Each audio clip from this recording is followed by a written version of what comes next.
The following presentation is a production of Ride the Wave Media. Lean in and listen. You are now experiencing Limitless. Here's your host, Michelle Lena. Lean in and listen with me. Hi, I'm Michelle Lena.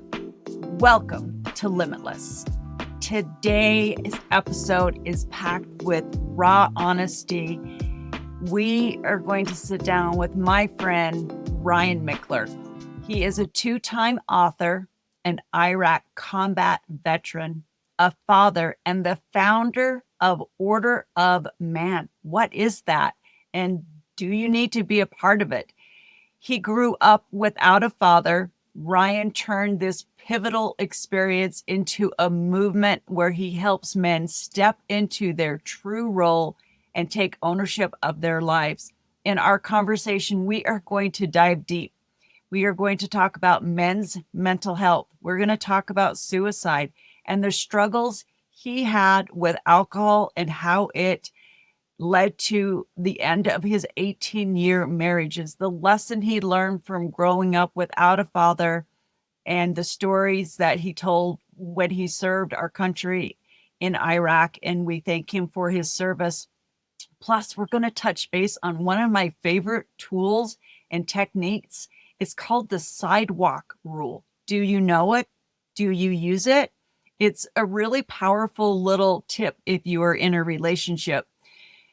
This is a very heartfelt, vulnerable conversation, and he is a seasoned veteran in the podcast world. He has his own podcast called The Order of Man, and he has done over 1,500 episodes. I am feeling very blessed that he's entering into my studio today, where we get to have this real raw, open conversation. And I'm excited to have you guys meet my friend, Ryan. Welcome. Hi, Ryan. Welcome to the studio. Thanks for being on my podcast today. Welcome to Limitless. I am really glad to be here. We've been friends for a long time, but it's been a while since we talked like this, at least, or in person. So it's good to see you. It's been a long time. I want to say like 10 years, maybe more. We trained together in the School of Life Foundation. It's been a hot minute. Right. When did we do School of Life? Do you remember School of Life? Yeah, gosh, you're probably right. I don't know, maybe 6-7 years ago, somewhere in there, if I had to guess, but I could be way off too. It could be 10. I don't know. Time flies. It's wild. Okay, I'm going to take 6-7 because that makes it sound better. But I have followed your life and what you've created, and that's really why I wanted to have you on the podcast today. I absolutely love this movement that you have created, and you even wrote a book about it. And look, even though I'm a girl, I've been taking note. It's a movement for men. And You're I allowed. want you. I'll allow it. Hey, every once in a while I listen to some things and you're like, hey, women can follow too. I think this is really good because it opens up a conversation with your man and to be on the same page. And so I think this is brilliant, and I think this is really needed in today's society, and I think we align. So first of all, can you tell me how this book came to life? Because writing a book is like giving birth. So this is the closest thing that you have to giving birth. I swear, because I'm in the middle of writing a book, and I have mad respect that you did this. Yeah, it's a horrible process, actually. I did not enjoy it. So that was my first. I actually have another book too. That was my first book, and then I was crazy enough to do it again. And yeah, so the process is hard. I'm not a writer. I'd rather get behind a microphone or in front of a camera and do what we do here. But it's another way to reach people, and I felt like I had a message to share. And I will say, outside of giving that message to people that hopefully gain something from it, I gained a lot from writing the book too, because when you talk, it's so much more allowable just to kind of flap your gums and run your mouth about anything and everything and not ever really be fact checked. But when you write a book, you actually have to articulate your thoughts. You have to have resources and sites to back it up. So there was a lot of things that I went through as I was writing where I asked myself, do you really believe that? You know, there'd been things I'd been talking about, but as I wrote, I was like, I need to do a little bit more research. I need to figure out if this is accurate, if it's true, if I'm just running my mouth, or if this is something that's actually real and credible. So I rethought some of my positions and solidified others, and was better able to explain some of those positions because I had done the research and behind it before I, obviously published the book. So it helped me be a better presenter of my information and the mission that we're trying to accomplish. I love the statement you said. It made you sit in a place where you had to think, do I really believe in the words that are coming out of my mouth? And I think oftentimes we just speak, and like you said, we just get caught up, and now you have to put them, pen to ink or type it out, and all of a sudden it's real. It makes it real when you write it out, and you have to check it. That just really kind of hit me. Do you really believe what you're saying personally to yourself? Because in part of your book, we get caught up.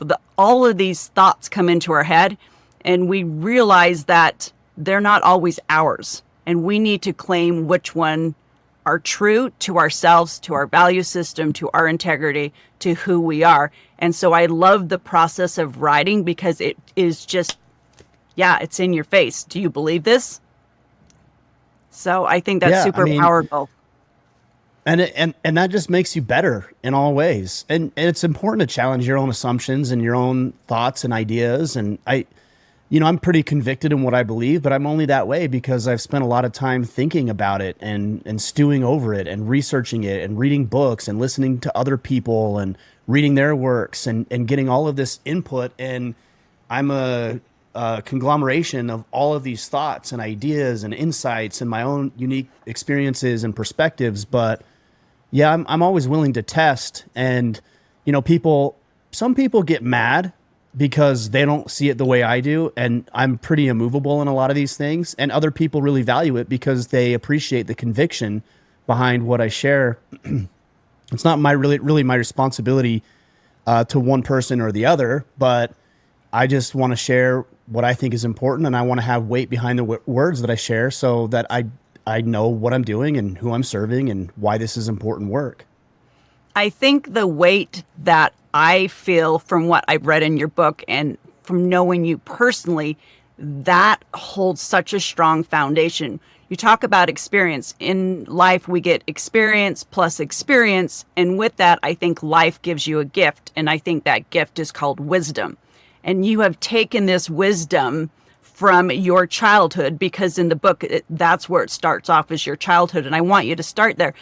Because of that experience, all of a sudden, one day you're like, shit, I want to do things differently, because this experience just collided and the universe or God gave you this gift of knowledge and wisdom. People call it a crisis, like we're having a midlife crisis. No, you're having an awakening because the universe just gave you this gift. And when you use it for good, like you're using your gift, it's going to serve so many people. So let's just kind of start where the experience started at the very beginning. So you had a really powerful childhood. And I want you to touch base on where you feel comfortable sharing, because part of the story is that we go through something challenging and then either we let it suck us down or launch us. And you definitely lived through something, and it definitely did launch you. So let's just start back to your childhood. Just share what you want to share. Well, I do want to say something about what you said, and I don't know if I totally agree with what you said about experiences giving us wisdom. I think that's a part of the equation, but I don't think that's the entirety of the equation, because to your point you just shared a minute ago, we all have experiences, and some use those experiences to self-destruct, and some use those experiences to catapult into something significantly better. So I don't think it's the experience alone. It's how you interpret and process the experience. Good point. So valid. So you have to have that. And unless you're willing to analyze and review and think about, because the reality is, well, let me give you a small example. Let's say, you or me or somebody who's listening gets into an argument with their significant other today. without real intention and thought behind it, your automatic response is going to be that they're personally coming after you. You're going to take it personal. But if you just stop and think about it for a minute, it's not really personal. Even the stuff that is personally insulting is not personal. It's the way that they interpret what you said. It's the way it's how their day, maybe they had a bad day. It's, they got into an argument with someone else and you're getting the spillover from it. But if we just do it as a reaction, it's going to be wrong. Yes. But if you respond and you think about, okay, why is she upset with me? What is she really upset about? Is she interpreting what I said accurately the way I meant it? Am I delivering it in the way that I meant to do it? That reflective process is, I think, what gives you wisdom, not just the experience alone. Yeah, I think that's a very good clarification. And I think that was a really good analogy, because often when you're in that situation where you're having some kind of conflict with your partner or somebody else, your immediate reaction, just to be human, is to take it personally instead of going, wait, no, it's not me. It's actually, if you stop, and I love that you said that you need to stop, and I call it a power pause. 5, 4, 3, 2, 1, stop, Michelle. Just listen, actively listen to what this person's saying, because they're going to reveal who they are. Even if they're pointing their finger at me, it's their lens, their experience, their knowledge, and their understanding of what the situation is for them. And so I think that you need to pause long enough to actively listen, to ask questions, to respond, and not to suck it in and just go, oh my gosh, because the finger's pointing at me. I think that's really good. And it takes practice, and it takes time, and it takes discipline to incorporate that, because our thing is, when you're a little kid, that's when you're just like, everything's so personal. And then as an adult, I think that's when you become kind of an adult and using that experience and that lessons. And then you pause long enough to go, wait, I get to have a conversation and not a reaction. So, well, and you bring up a good point. When we're young and immature, and when we're older and still immature, we process information even subconsciously, and if you're immature about it, you just let it happen by default. Yes. And so, for example, if your father abused you when you were a child, you process that without even thinking about it. And now for a woman, for example, let's say it's sexual abuse. She might be afraid of men. Maybe she's overly sexualized. We see that a lot in the pornography industry, where these women, a large percentage of these women were sexually abused as young girls. Yes. So they're not consciously making those choices. That's the way they processed it, but you get to decide how you process it. So somebody who's more mature, let's say a woman who is, sexually assaulted at a later age, but has a level of maturity about it, she might say, sure, she's still going to be hurt and that's horrible, but she might be able to process it more effectively and ask herself, like, is this all men? Is there a way for me to look at this in a positive way? Are there things that I can do to make sure this doesn't happen to me again? And so it's the same set of experiences, but somebody who's more thoughtful. And I know this is kind of a rough example to talk about, because I'm sure there's people who are listening who have been victims of sexual abuse. But and it might even come across as like victim shaming a little bit. It's not, it's empowerment. Like, how do you process things that happen to you in a way that serves you, not hurts you? Absolutely. Well, I am one of those victims that you're talking about. I'm a 2-time survivor, and I don't like to use the word survivor. I had some traumatic experiences, one in my childhood and one when I was later on. I was close to 28, 29 years old, and I had someone attacked me. And the way I processed the younger version and the older version was different, but there was still a thread. And this is where, because when I got attacked the second time, I was in therapy. I was actively getting help to heal what had happened throughout my childhood. And when it happened again, I really thought, well, I never thought it would happen again, but in the moment, I never fought back. I didn't, because I slipped back into that same behavior. When I was a little kid, I never fought back. And without me even realizing it, I went back to that, and I just laid there and took it until he walked away. And then I gathered myself and got off the bathroom floor. It wasn't until months later that I realized, oh my gosh, that pattern had not been broken. Because I think most women who had not gone through something traumatic would have yelled, screamed, kicked, fight. I didn't do any of that. I just went back to that pattern. So then I had the realization, like, holy crap, Michelle, you can't live this way.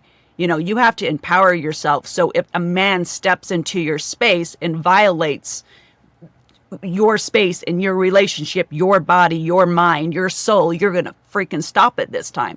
It took a lot of work and a lot of practice to be able to not put all men in that same category, and to learn to have conversations and to trust myself before I trusted anyone else. And that was the issue before. I didn't trust myself.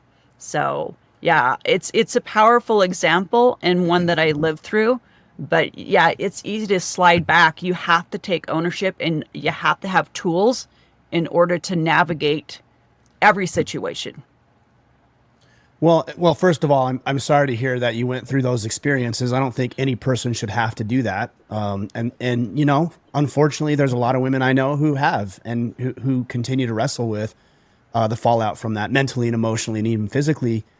So yeah, I mean, that's I have a hard time. It's very frustrating, because the work I do is at complete odds with any man who would ever do that. And so I hear things like that, and it's just infuriating to me. But it is good that you're addressing it now. And I would also say, you know, when you address, for example, being more assertive in that horrible situation, it also translates to other not so severe situations, like stepping up for a promotion, or competing over this, you know, job opportunity, or starting a business, or even just standing your ground when somebody is mocking you or belittling you, or having the confidence to start a new business, or for men to ask that woman on a date. Like, when you start working on the issues that you've had and you address those in a positive way, it's not like you made that decision in a vacuum and only address that situation. You address every other situation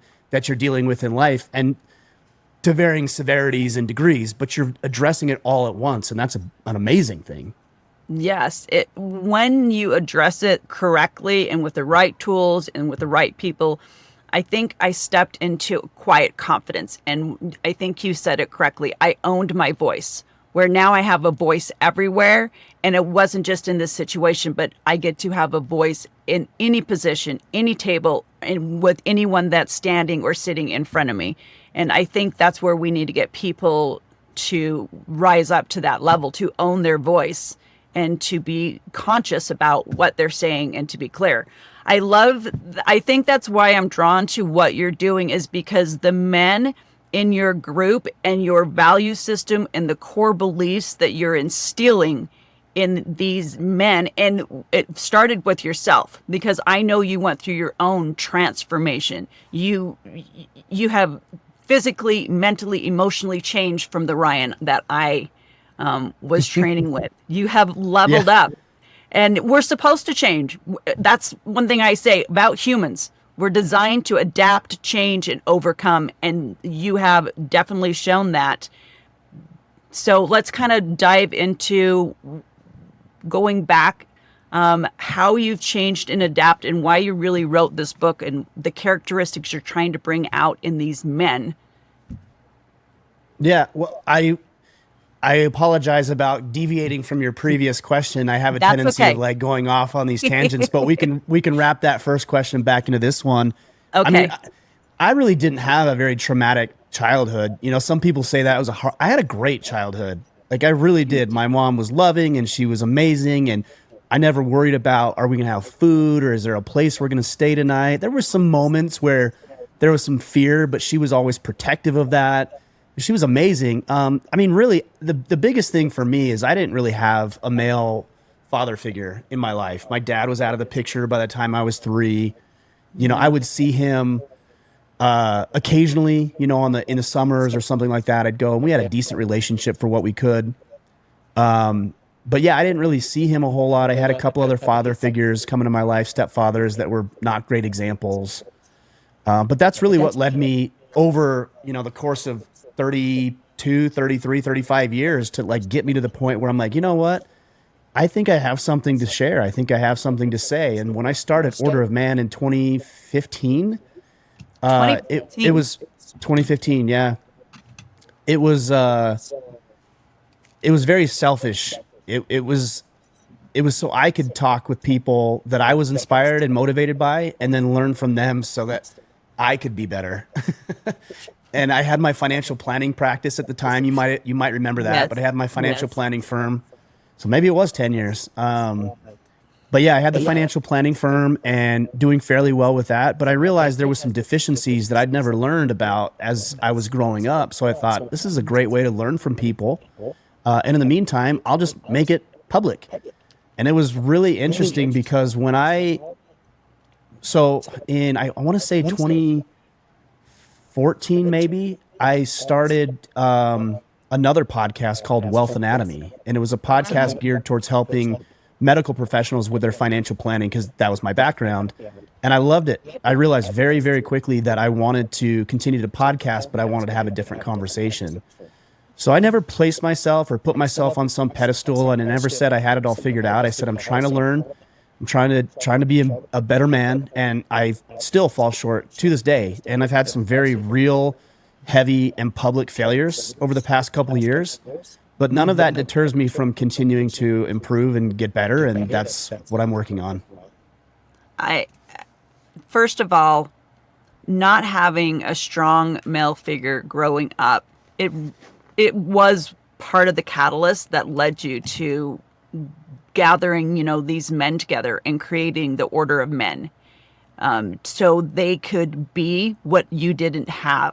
Was that correct? Is that one of the main things? I mean, because you now that you become a father and you're looking at other men and you're having these conversations, you're like, wait, men, we can do better. We need to do better. We need to step up and have some codes to live our life by. I think that's really appealing, and I think it is a great conversation. And the more that you kind of leaned into a different podcast, your podcast is called The Order of Man, correct? Yep, that's right. And the conversations there are about leveling men up, correct? Yeah, I just don't want men to have to go through what I went through. I don't want to see boys without fathers in their lives, whether they're in the house or not. You know, I was coaching my youngest son's football team the other day, and I love coaching and I love being involved in that sort of thing with them, my kids, my 4 kids. But I know just because I have coached for so long that there's so many boys and young girls as well who don't have a dad around. And the only male influence they might get, which was kind of my story a little bit, is somebody who's going to coach their flag football team. And I didn't want people to experience that. I don't want men to walk into the same traps that I have. And I feel like I have an obligation that if I've screwed up, then I need to admit it. But if I also know a way to avoid a trap, then I need to turn around and say, hey, watch out for this right here, because this got me and I don't want it to get you. So it may have started with this selfish intent of trying to improve myself. I think my motive was good. It wasn't wrong, but it was selfish. And now I see, you know, over doing this for 10 years, that we've been able to help literally millions of men across the planet. Wow. First of all, why did you call it selfish? Why would you use improving yourself? Why would you use the word selfish? Why is that selfish that's an interesting word to me. Why would you say? I mean, selfish has a negative connotation to it, right? When you say that, but I don't actually think it's selfish, or excuse me, negative. I think you do need to take care of yourself. Like, if you can't take care of yourself, then you can't take care of anybody else. You know, I don't know if it's selfless, and maybe it's not selfish. The interesting thing is that as we improve ourselves, it naturally and inevitably improves the lives of the people around us. So it's reciprocal. If I do something for you, let's say there's an elderly woman who lives down the street, and I decide, because her husband just passed away, and I see her grass growing a little tall, or some weeds accumulating around the yard, that I decide to take one of my sons over there and we go mow her yard and pull her weeds. By all objective standards, people would say, well, that's selfless. You're in service to other people. But that's not entirely true either, because I got something from it, the benefit of feeling good, and it also beautified our neighborhood. So I don't think they're mutually exclusive. I think you can be selfish, and I think you can be selfless, but they always, if you're doing the right thing, they're always serving each other. It's when it comes at the expense of other people that it's a problem.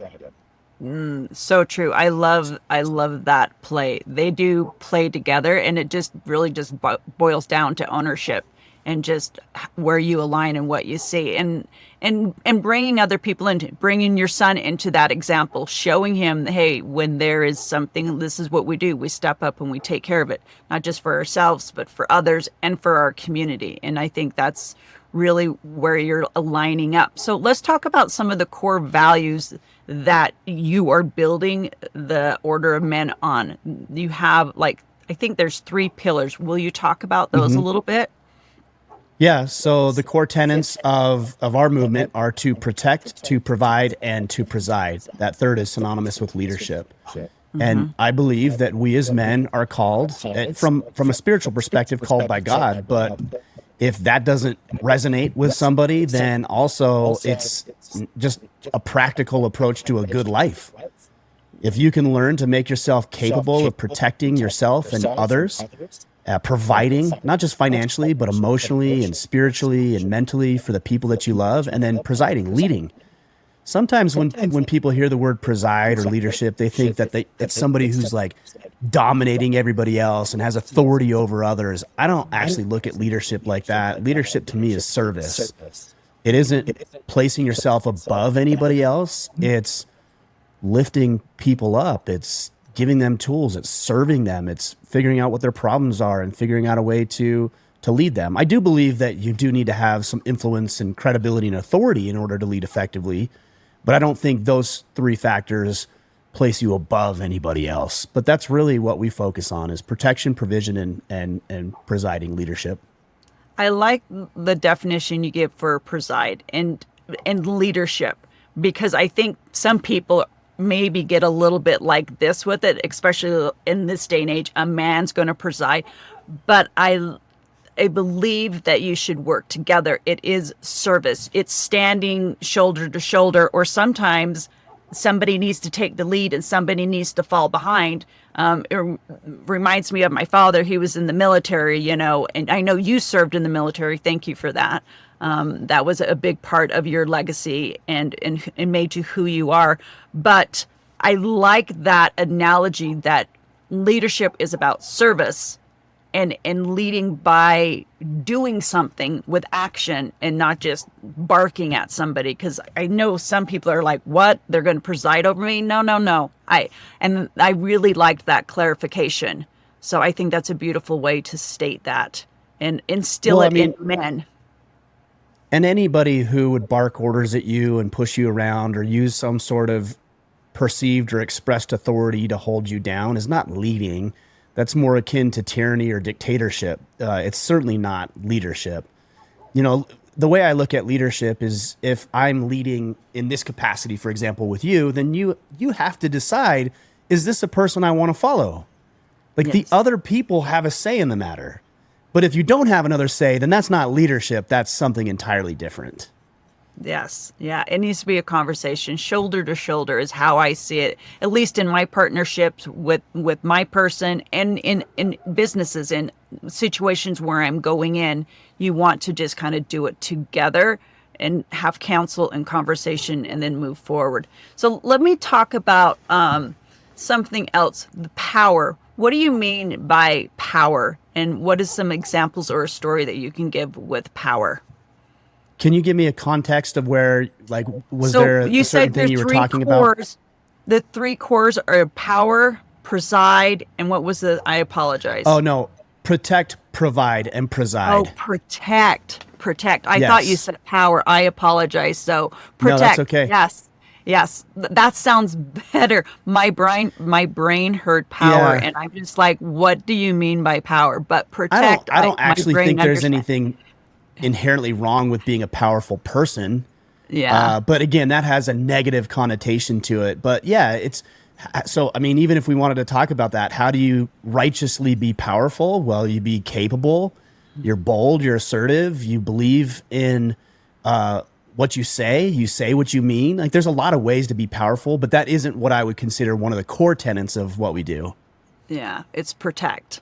So let's talk Yeah. about protect. What do you mean when you say protect then? Because that's something that, as a woman, and coming from my situation and not having that as an example in my life, a man protecting me, I love that is part of your core values, that not just protect yourself, but to protect your family, your wife, your community. I'm assuming that's what that means. Will you tell me a little bit? Yeah, absolutely. Well, there's a lot of different components of protection. Obviously, when people say that, they naturally just go to physical protection, right? So making yourself physically healthy and capable, situational awareness. You know, when my girlfriend and I go out to dinner, like, I'm going to be aware of what's going on around me. When I'm spending time with my kids, I'm going to be aware of the potential threats because I have a responsibility to protect them. I'll give you an example. The other day, we were all walking down the road. We had rented this little lake house and kind of got away for 3 or 4 days. And we were walking down the road and I saw this vehicle that I thought looked really suspicious. And they drove past and I saw the brake lights come on and switched into reverse. So the reverse lights came on and they started coming back. Now, I don't know what that person was doing, but at the time my son had came around the side of me and was walking on the roadside side of me. And I grabbed him. I said, hey, go over here to this side. And I kind of pushed him along over to the other side of me, not in the road. Yes. And he's like, why? I'm like, I'll tell you later. And so I brought him over and then I made contact, like visual contact with these guys, apparent enough that I was watching them, and they switched into drive and moved on. Now, they could have just been looking for a house or something.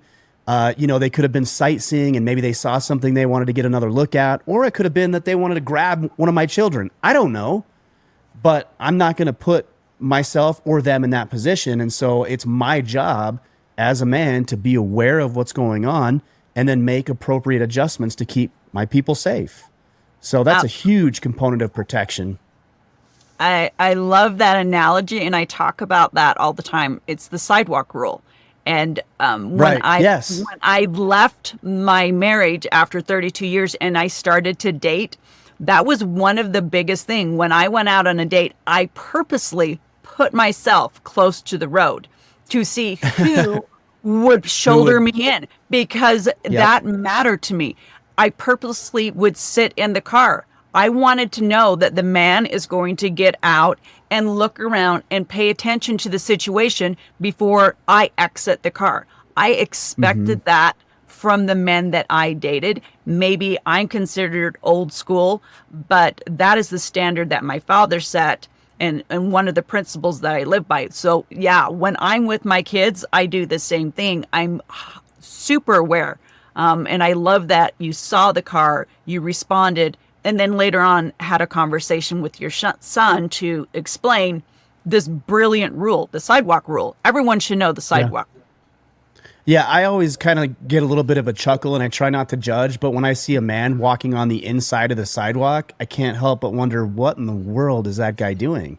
And it's just a very simple gesture of like, and when I dated, it was the same thing. Women would naturally, just the way we were walking, try to walk, and I would, politely and respectfully put my hand on their shoulder and say, hey, can I switch you spots?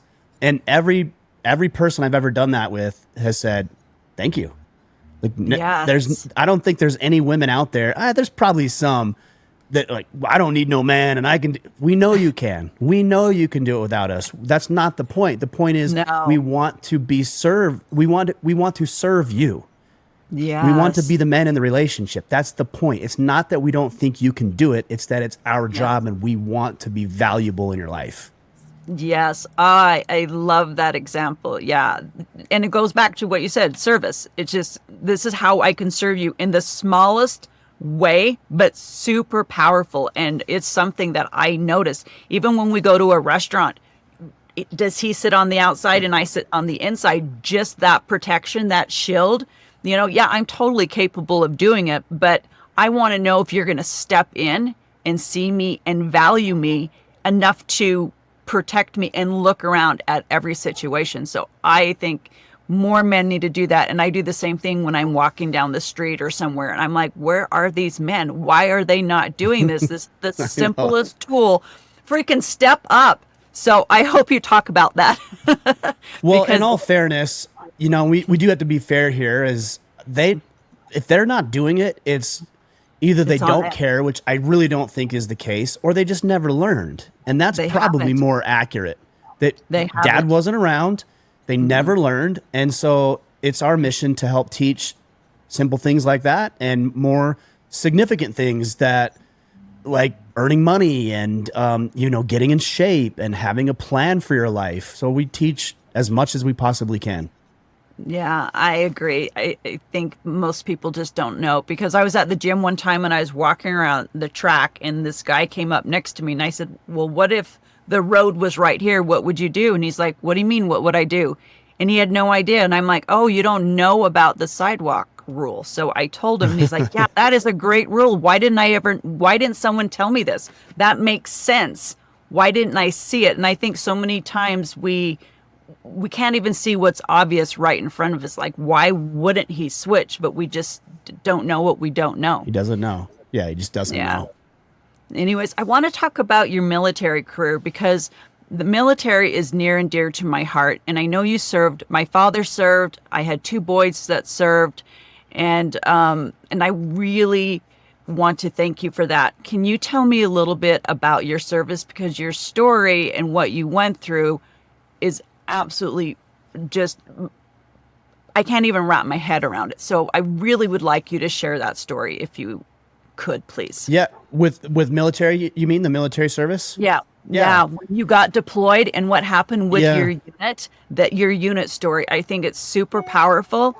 And I would love to have our listeners hear it. Yeah. So I joined the military when I was 17. It was my senior year of high school. In fact, it might have actually been between my junior and senior year during the summer. Young. Young.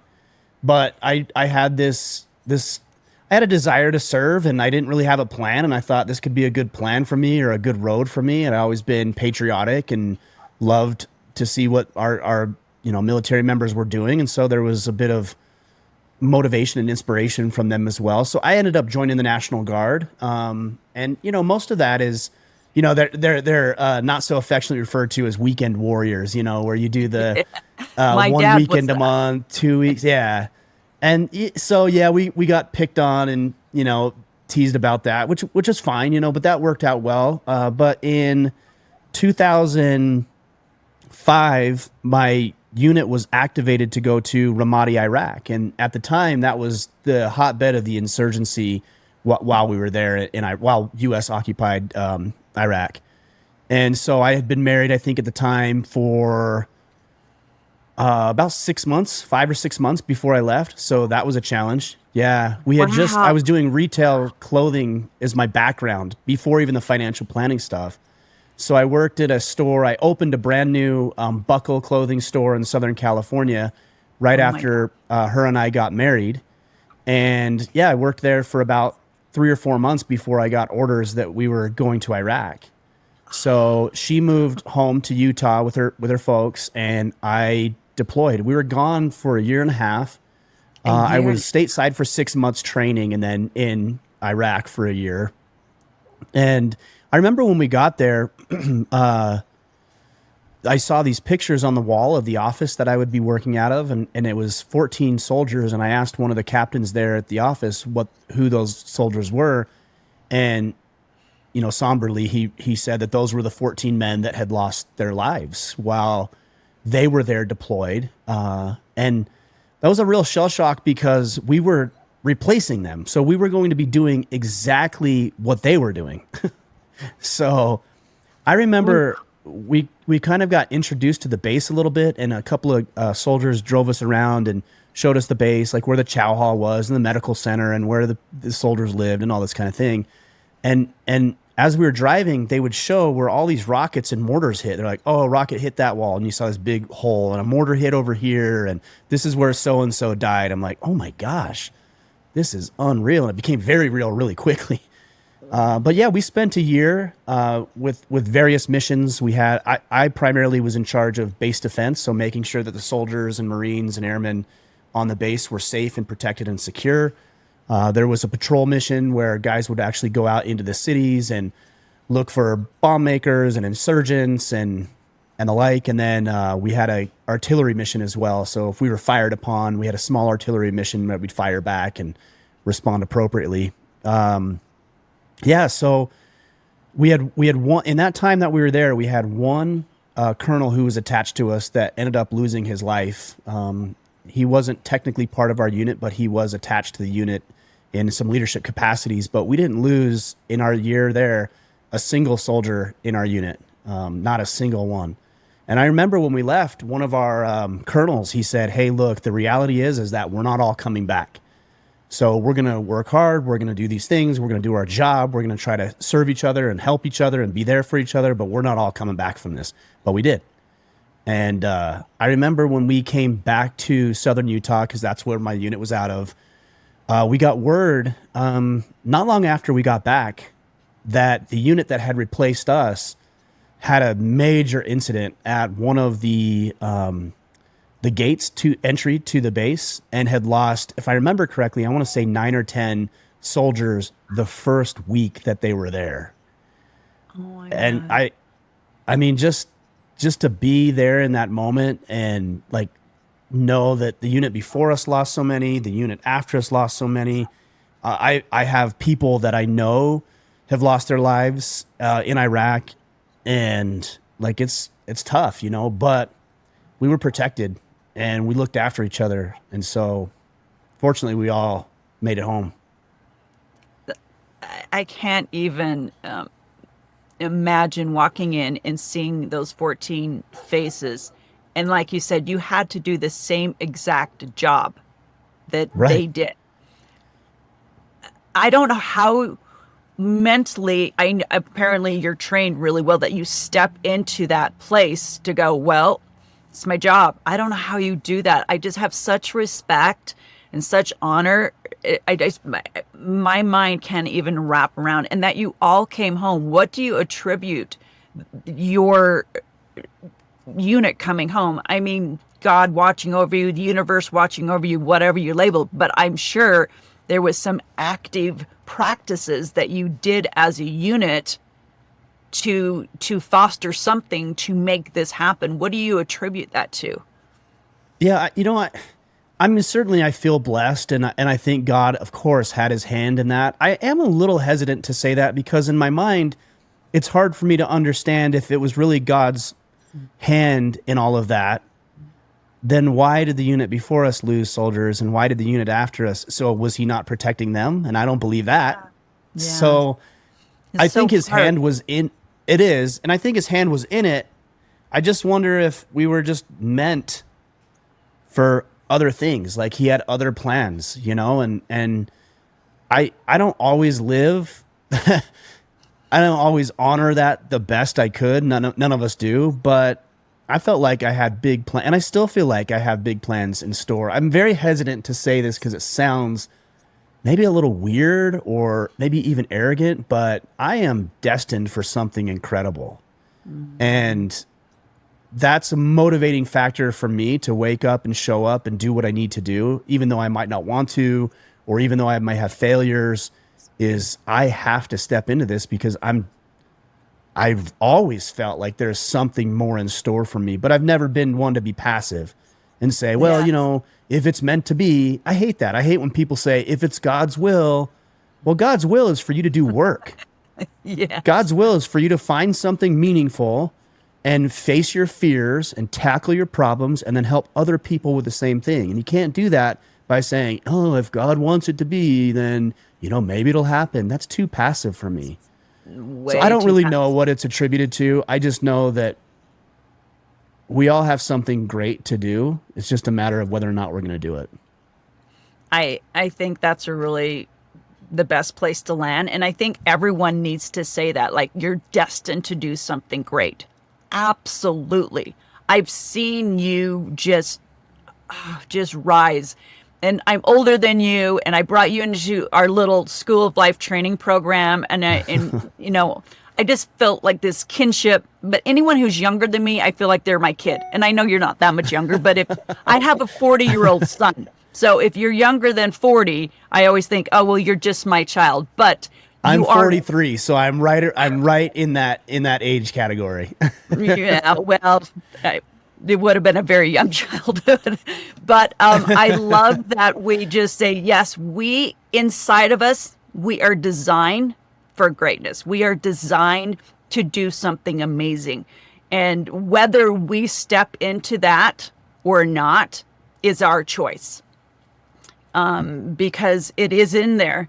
And either you're just going to go lean on the whole, God's will, or you're actively going to pursue it and engage in it and try to follow whatever path is in front of you and make the most out of it. And I think that's really what you've done. You've tackled some really big things, and life isn't easy because you have this mindset. Life is still going to throw crap at you.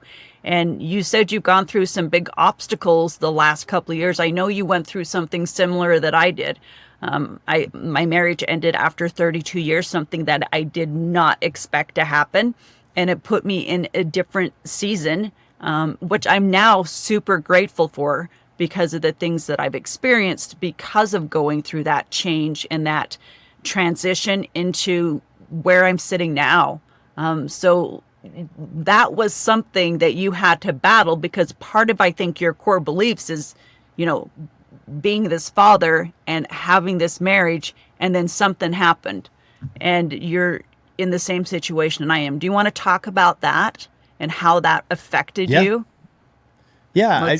So I went through a divorce as well after 18 years of being married. I put a lot of that on my shoulders. I actually started drinking, and that's, we could talk about that for days if we needed to. I would not want to, but there's certain enough information and material there to cover for days.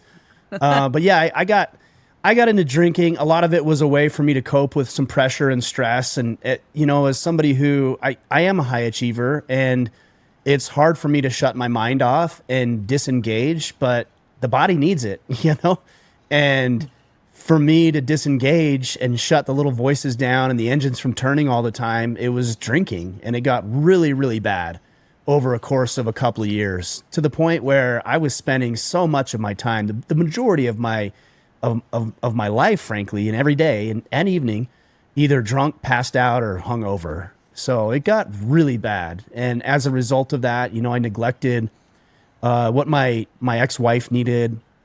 I didn't show up powerfully.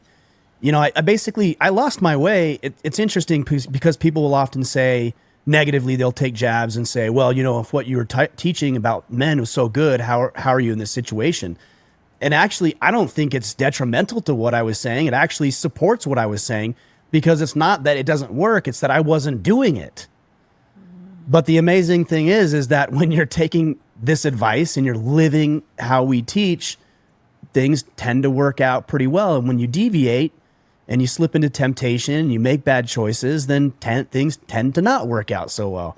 So I'm a walking testimonial of the power of our work, and also the power of not doing what you should be doing as a man. And I've seen both sides of it.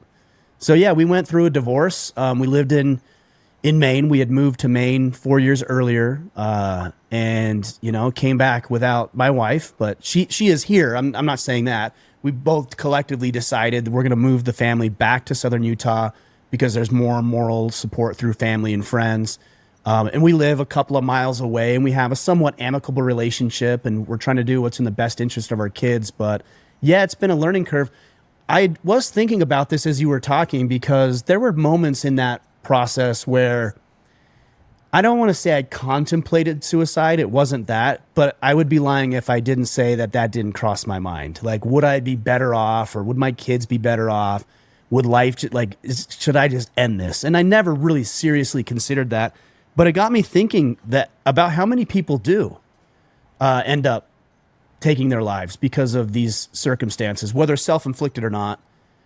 And even in the most horrible moments of that time where I was just in complete darkness and despair, knowing that I was losing my family and the finances were going to be impacted, potentially losing my business, this mission, there was so much at stake. Even in the darkest times, I knew that this is a blip. And I didn't plan for it, and I didn't expect it, and I certainly don't want it. But I also know whatever happens, it's just a blip in my life, and I can use it, to our point earlier, as fuel to improve and figure out what I need to do to get better, or I can use it as an excuse to self-destruct and loathe and wallow in my own self-pity. Fortunately, I chose the former, and I feel like my ability to recover from that was powerful.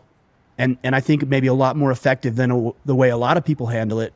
But that's only because I always saw it as a temporary moment that I can use to improve my life from.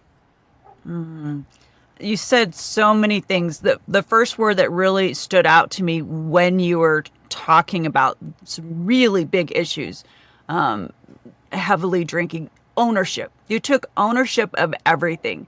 And most people, when they are sitting in a place where they are making big mistakes, I mean, drinking is a big mistake. And it was a choice to pick it up the first time, the second time, the third time. And every time. Until it became a habit. And then when it became a habit, then you start hiding it and looking for your next one, that addiction. So did you consider yourself an addict? Were you addicted to alcohol? Because you said it was just a blurb. But for people who are really battling that, the first thing that you have to do is freaking own it. I'm doing this. This is who I am, and this is what I'm using to cope. So where were you on that spectrum?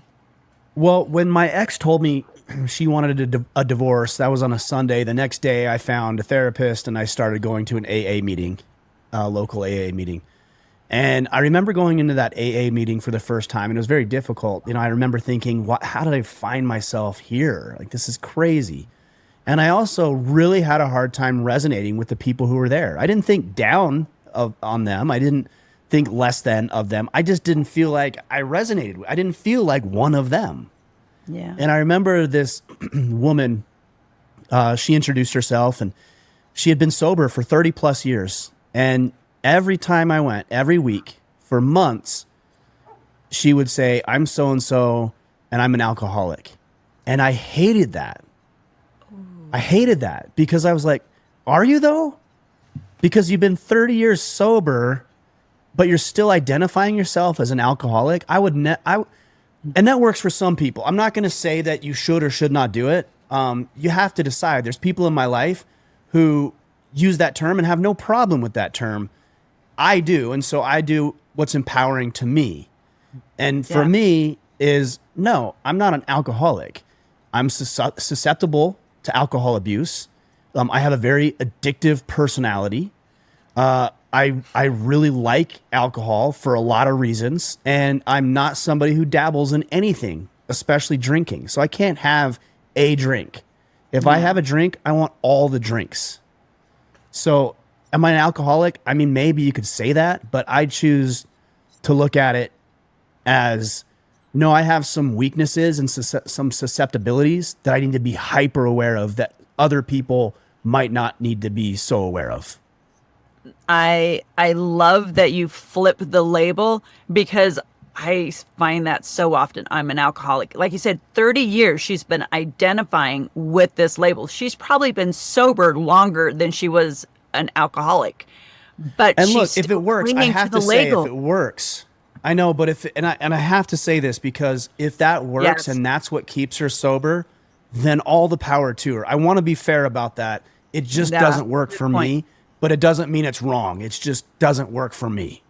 Yeah. Well, it's the same thing. Like for me, calling myself a victim, that doesn't work for me. That label doesn't work for me. But I know for other people, they have to say that they're a survivor. in order to keep their mind where they need to keep their mind. So I like Right. the idea that you can use a label that will keep you personally in check. And maybe the label is different for somebody else, but you're like, no, I have a tendency, but I don't identify with that label. But like you said, but for her, maybe that's what she needs to keep her where she needs to be every week. We need to be mindful that everyone needs to use the tool that's effective for them to keep them in the healthiest place. But I like to remove labels that feel heavy and don't sit well in my brain. I'm like, no, I'm victorious.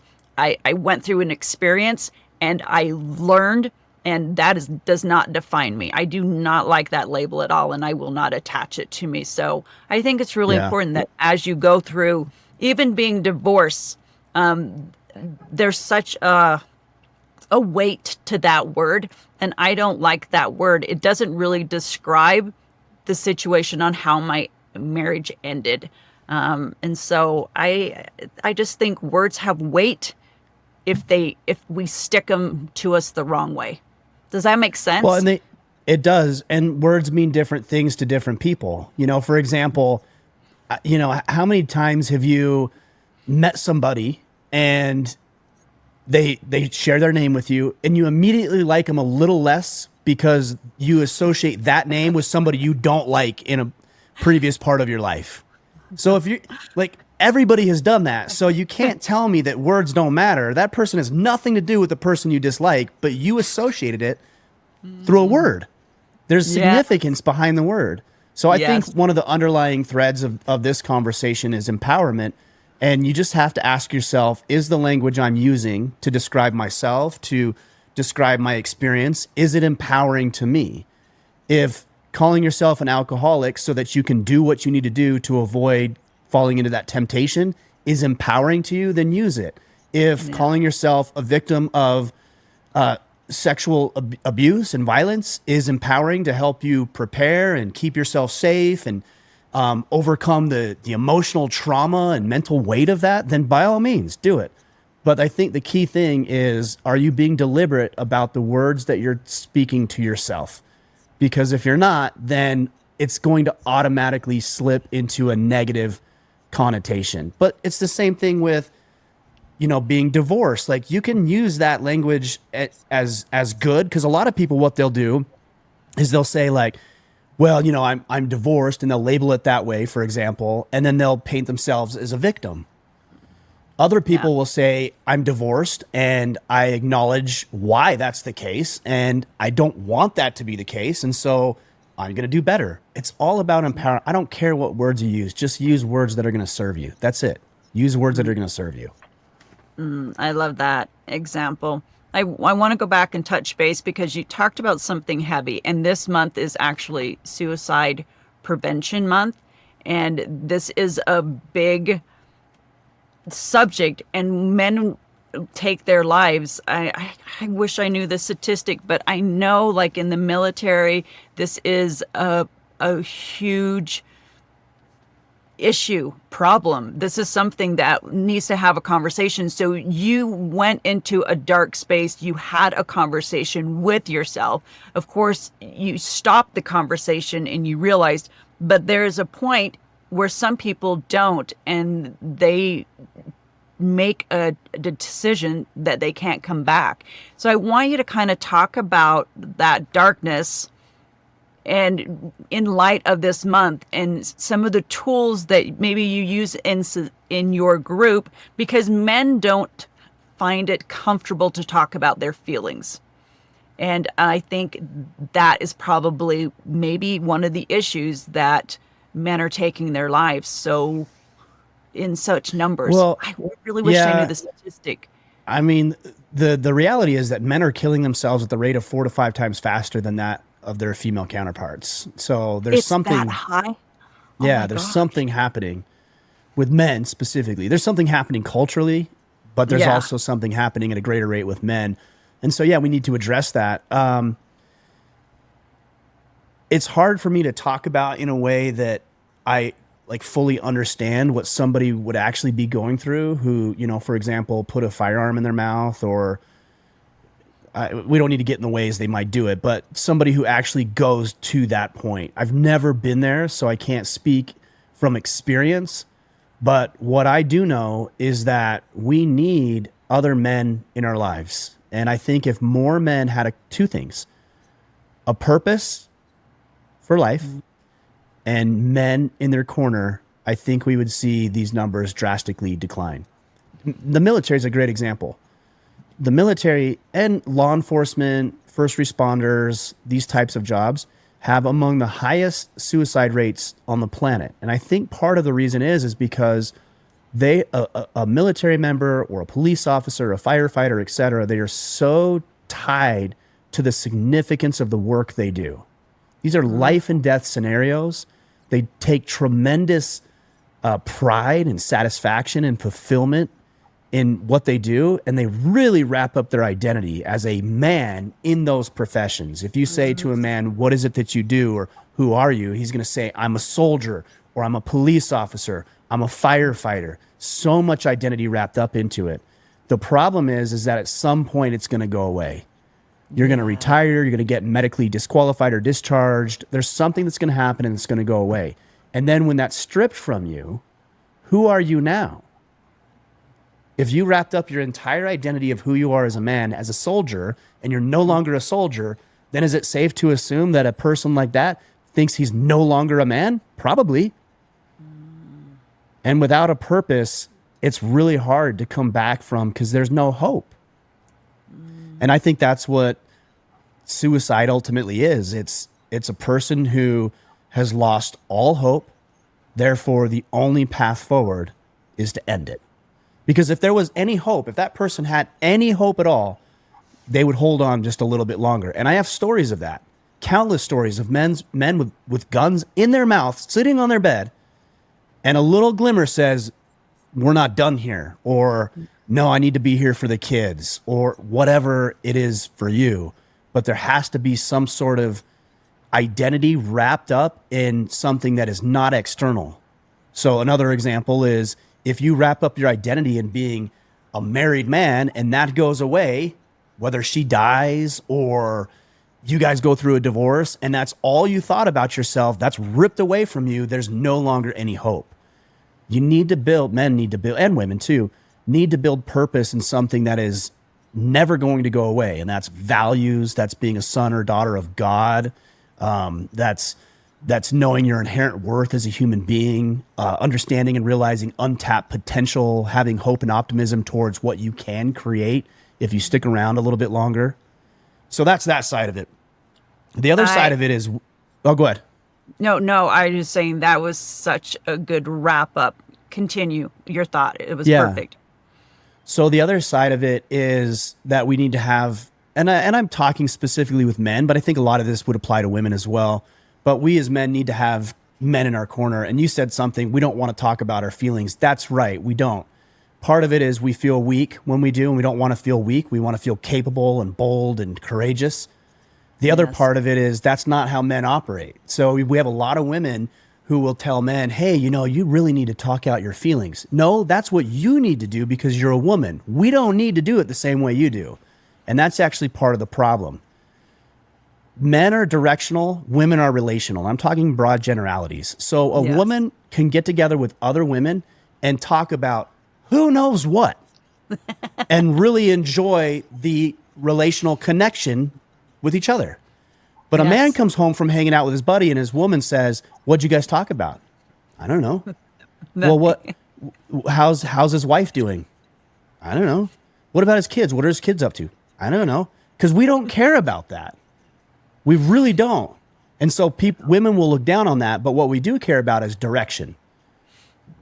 So if you're giving me advice that helps me be a better father, I'm into that. If you're giving me tips and pointers on how I can grow my business or how I can pay less in taxes, I'm into that. Women are relational, men are directional.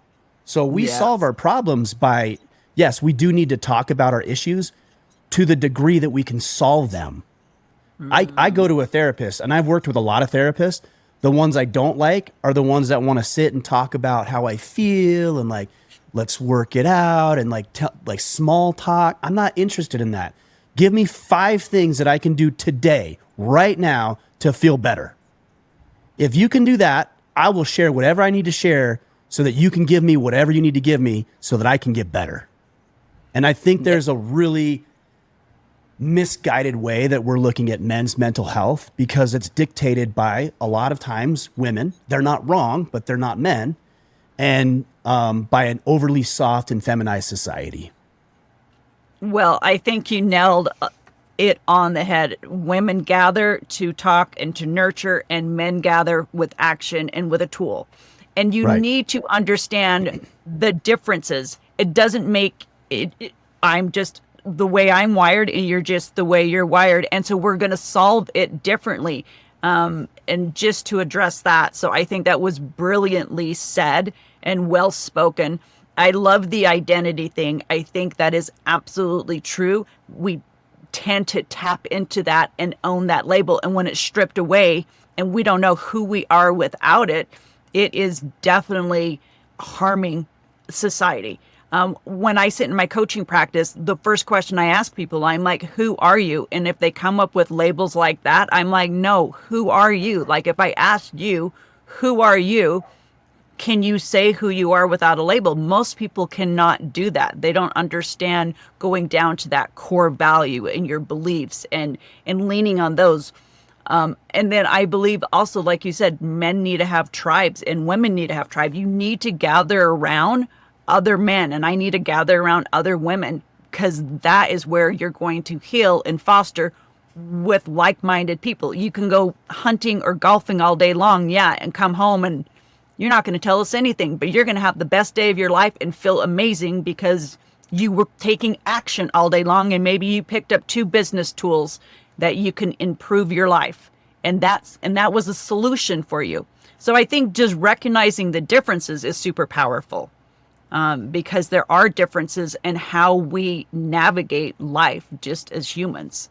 And well, and also the other side of it is that we need the opposite sex too. Like, it's funny when I hear people who say, men will say this, I don't understand women. Of course you don't. You're not supposed to. No. Like, what if you understood how a woman processed her experience of life, then you wouldn't need a woman in your life. And if a woman's like, I don't get my husband, I don't understand. Right. By design, you're not supposed to understand. You're supposed to appreciate that he's different than you. And so men need to appreciate what women bring to the table and stop trying to figure them out and stop trying to manipulate the way that they experience things, and just say, I'm really grateful for that consideration. I hadn't thought about that, or I hadn't really realized that, and I appreciate that of you. It's the appreciation, and the difference is not trying to get you to be more like a man. I'm not interested in that. I want the woman of my life to be a woman. That's why I appreciate her. And so you can't really extrapolate the things that you totally don't like and separate them from the things that you really do, because you wouldn't have the parts of her that you love if she didn't also possess the parts of her that frustrate the hell out of you. Those go hand in hand. And that goes both ways for men and women, by the way. Yes. Like women, for example, will get upset with men because, maybe they're not as kind or empathetic or nurturing in the relationship. Maybe they could be a little softer, but they don't complain when a man is out there kicking ass and bringing income into the house and doing a tremendous job leading the family and having direction and a vision. Well, those are the same characteristic traits, and you cannot have that without this other side of it. Yeah, it's balance. I believe it's balance. So, and really, really well said. I think it's just interesting. Men and women are supposed to be different. I don't want to be a man. And I think we need to embrace that instead of fight that. And society is just fighting it. And I just don't understand it. So I appreciate the clarity. I love the conversation. I just to touch base with the suicide prevention, and just because that's top of my mind, I've lost several people, and I just wanted to, the darkness that they must sit in, because you said hope, and to live life without that little glimmer that can just keep sparking and maybe just one day just ignite into something. That darkness must be so overwhelming to not even have a glimmer anymore. And I have sat in dark places. I have had similar thoughts, like through my divorce or after my attacks, like, do I really want to go on? Life is hard. This is big stuff. I don't know if I can put another foot. But you're right. That little bit of hope got me through it. And so I think about the people who don't have that, and how dark and how heavy and how out of control it must be, where there's no other option but to end the pain that they're sitting in. So if you're in that position and you're listening to that, please call the hotline, go to a therapist, tell your fears, get some help. I want to leave people with some kind of direction, that find hope. One little glimmer every single day. I always say find 5 points of happiness, 5 things that made you smile, 5 things that made you see life differently. And if you can find that, maybe that will give somebody just enough hope to hold on for one more day. Well, and I think that's well said. And you can also borrow hope. You know, if you have people in your life and you're feeling hopeless, call somebody up that you love, that you know they love you, and just talk with them about anything and everything. And you'll hear a little bit of optimism and hope in their voice, or maybe they'll say something to you about something they're grateful for with you, or they'll help you recognize what you actually do have and why there should be hope. But you can borrow that. And if you're sitting there thinking, I don't want to do this anymore, then just borrow that hope from somebody else. That might be enough to get you through until you find what you can be hopeful for. Yeah, I love that thought. And I think that is probably the simplest tool. Just go have a conversation and lean on somebody else and use their hope. I think that is really well said. Well, do you have any closing thoughts or anything that you would like to share as we wrap up our conversation? I was thinking about this. My mom, when I was growing up, and my grandma would say it too, is she'd always say the idle hands are the devil's workshop. That's what she would say. And I got so sick of hearing it. She's not wrong, by the way. But then, as in the context of what we're talking about with depression and suicidal thoughts, I also believe that isolation is also the devil's workshop. And so, if you're sitting around and doing nothing, and you're isolating yourself from other people, you're in the hands of the enemy. And that's what he wants. He wants you to be hopeless. He wants you to be alone, and he wants you to be without purpose. So I would say that anybody who's dealing with any of that, go get to work, find something to do. Maybe it's pulling weeds in your yard, or doing the dishes that have stacked up over the past couple of days. Or maybe it's service, going down to the local, food shelter, or taking stuff out of your closet that, you haven't worn for 2 or 3 years, and then going to the local Salvation Army or thrift store and donating that. Like, go get to work. And then again, don't isolate. And I know when you're feeling down and depressed, the last thing you want to do is be around a bunch of people. Nobody wants to do that, but force yourself to do it, because people commit suicide when they're alone. They don't do it when they're with people. So go get yourself around other people, get yourself something to do, and I think you'll be in a whole lot better place.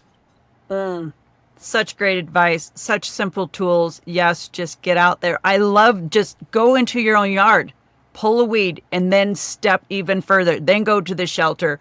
Just do something, move, serve, see, and get some hope. Oh my gosh, you're absolutely brilliant. I love you, my friend. I don't know about that. You inspire me. But I appreciate the compliment. That you take the compliment. I'm giving it to you. I'll take it. I appreciate it. Well, I think what I got out of this conversation is, when I went to college, my first class was a communication class, and the professor asked if you can choose one word to live your life by, one word. And I'm going to tell you my word, and then I want you to think about what would be your one word. And I was 18. I was young.